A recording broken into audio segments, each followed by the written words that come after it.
سبق نمبر 5 دستک اردو جماعت دہم کی نئی بک پڑھنے سے پہلے پوچھیں، یہ ہم کریں اس ویڈیو میں۔ چینل سبسکرائب کر کے ویڈیوز کو لائک اور شیئر لازمی کیا کریں۔ سبق نمبر 5 دستک کے پڑھنے سے پہلے پوچھیں۔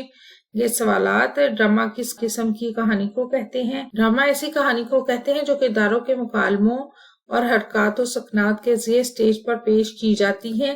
اس میں واقعات کو اس طرح پیش کیا جاتا ہے کہ ناظرین یا سامعین ان کا براہ راست مشاہدہ کر سکیں۔ ڈرامہ کتنی قسم کا ہو سکتا ہے؟ ڈرامے کے 2 بنیادی اقسام۔ ایک ہوتی ہے تربیہ ڈرامہ، ایسا ڈرامہ جس میں ہنسی مذاق کے ذریعے معاشرتی مسائل یا کمزوریوں کی نشاندہی کی جائے اور اس کا اختتام خوشگوار ہو۔ المیہ ڈرامہ، ایسا ڈرامہ جس میں پیش آنے والے واقعات غمناک ہوں اور اس کا اختتام افسوسناک یا المناک ہو۔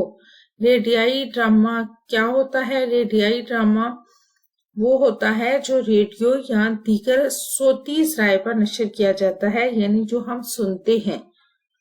اس میں کرداروں کی گفتگو، پس منظر کی آوازیں اور صوتی اثرات کے ذریعے کہانی کو سامعین تک پہنچایا جاتا ہے، کیونکہ اس میں دیکھنے کی بجائے سننے پر زور دیا جاتا ہے۔